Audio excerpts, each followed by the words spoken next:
Hello everyone, welcome to lesson 8-3, Writing Equations. In this lesson, you will learn to write two-step equations, and more importantly, you will solve verbal problems by writing and solving two-step equations. Writing a two-step equation can be tricky, but let's take a look at what they are asking us to do, and then we'll practice. Write two-step equations. A power adapter costs $5 more than a docking station. The total cost of the accessories is $63. You can summarize this information by writing an equation. So we're not being given either price, but we are being told that we have a price for a docking station and a price that's $5 more for the power adapter. And it all equals 63. So the docking station plus power adapter costs $63. Let D equal the cost of the docking station so that D plus 5 is the cost of the power adapter. Again, just to remind you, the power adapter costs $5 more, right? So that's why that one's going to be D plus 5. While and then we have the docking station, which just we don't know the value of it. So D is for the docking station, and D plus 5 is the power adapter. So we have two D's. Here we have the first D is the docking station, and then D plus 5 is the power adapter, because they said that it was $5 more than the docking station, and it all equals 63. Then you would simplify this. How would you could solve for this? How many D's do we have there? Well, we have two D's, right? Two D's plus 5 equals 63. And then from here, it's just like the previous lesson where we did two-step equations, right? Example 1. Translate each sentence into an equation. Zach has 6 shirts. This is 4 less than twice the number of shirts, or represented by N, than Xavier has. Okay, that sounds kind of confusing, right? But let's break it down. We're saying that Zach has 6 shirts. This is, they're talking about the shirts. So the shirts sound like it's a total. So we have 6 shirts, and that is what? It's 4 less than twice the number of shirts. It's 4 less than twice the number, right? That's what that is. And you can see that that's what they did there. I just wanted to break it down into steps for you. Let's do this one. 8 more than the quotient. The quotient is division, right? So we have 8 more. I know that I have 8 more than something. It could be plus 8 or 8 plus. The quotient of a number, so they're going to let that number be represented by Y, and -3 is -24. Whenever you see an is, you know you have an equal sign, just like we had up here in the previous example. So we have 8 more than the quotient of a number, Y, and -3 is -24. And you can see it right there. Okay, let's try the next one. Jeremy has 13 baseball cards, which is, again, 13 sounds like it's a total. So we have 13, and this is, you can see the is there, that's our equal sign, 7 more than 1/5 the number M. 1/5 of a number. 1/5 of the number M. There you have it. Okay, so if you think you got it, let's try these ones. If you don't have it, you can go ahead and keep watching the video through, and as you see me write my answers or solve, try to make sense of it. Otherwise, pause the video now and try these 3 on your own. Pause now. 1A. 4 more than 0.3 times a number is -26. Is our equal sign. And they're telling us that 4 more than something. Whenever they say 4 more or any number than something, I always put plus the number, right? 4 more than. I know that this then is telling me there's a number before it. It's like, for example, I can tell you 2 more than 6. I would write 2 more than 6. 2 more than 6 is 8. You see how I wrote the numbers as I said them? So when they tell you a number, something more than, that'll be the second number, and you're still trying to figure out the first number. So it's 2 more than 6, or 4 more than what?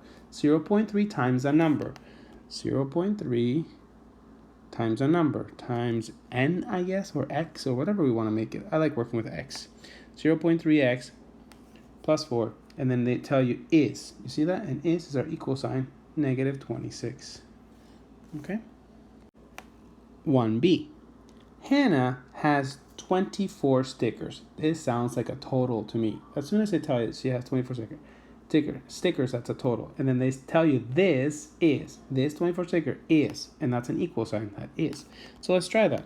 24 is 6 less than twice. So 6 less than something. Then, remember how I told you whenever they tell you the then, this number is the second one in the line. So I'm going to write 6 less than twice the number of stickers. Twice the number of stickers is represented by, the number of stickers is represented by the variable n. So twice the number of stickers. There you have it. Okay? So 24 is 6 less than twice the number of stickers. Now let's try 1c. And 1c says the quotient is division. Remember these expressions. The sum is addition, the difference is subtraction, the product is multiplication, and the quotient is division. So the quotient of a number n and 7. Okay, so we have n and 7 increased by 6 is equal to 12. They pretty much told you how to write it, right? Okay, let's move on to example 2. Example 2. Juan's father was 29 years old when Juan was born. This year, the sum of their ages is 53. Find their ages. Okay, so let me walk you through this. I mean, it's all written here for us if you really just want to pause the video and read step by step. And don't forget to read the explanations, the blue explanation along the sides. But if you want to listen to my explanation, as I draw it out right here, I welcome it. Juan's father was 29 years old when Juan was born. Okay, so we have 29 plus an age. So we have Juan. Juan was born. We don't know how old Juan is. So I'm going to let J for Juan represent his age. And we know that his father is 29 years older than Juan. If Juan were 0, his father is 29 years older. So if this is Juan right here in the brackets, and I add his father's age, I know it's going to be Juan plus 29, right? And all of that equals, I don't have anywhere to write equals, but I'm going to write it down here. It equals 53, right? And that's what we have. If I could write it over again, it would be Juan plus Juan's father, which is Juan plus 29, equals 53. And simplified, it would be 2J's plus 29 equals 53. And now we just have to complete a two-step equation. Let's see what they did here. Here they use x's instead, and you can see that they use subtraction property of equality to simplify 2x. So right now then Juan would be 12 while dad is 29. Okay, so Juan is 12, his father is 12, Juan is 12, and his father is 12 plus 29, which is 41. And together that gives you 53. Okay, let's try number 2 here. We'll read it together, and then you can pause and try it on your own if you think you're ready. Disha saved D dollars. We don't know how much money she saved last month. This month, she saved 8 more than 3 times the amount she saved last month. She saved a total of $141. Write and solve an equation to find how much she saved last month. Okay, if you think you want to try this on your own, please do. Even if you make a mistake, because if you make a mistake, you will learn. When you see the answer, you will catch your error and you will not make that error again. So go ahead, pause the video now and try it. Okay, I hope you paused and you are ready to check. So again, let's read through it. Disha saved D dollars. I'm not sure how much that is, but I'm just going to write down D dollars last month. And I have to add more to it because I know that she has a total in the 2 months of 141. So I know that my next move is to add whatever she had the next month. This month she saved 8 more. Okay, so I'm gonna add 8 more.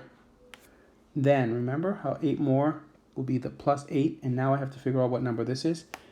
3 times the amount she saved last month. So it would be 3 times the amount she saved last month. Last month she saved D, remember? And this time she saved 8 more than 3 times what she saved last month. There it is. So 3 times last month plus 8. And all of that equals 141. Now we have to solve. Okay, so I see I'm going to simplify it by combining my two like terms. I have 1D here and 3D. That gives me 4D plus 8 equals 141.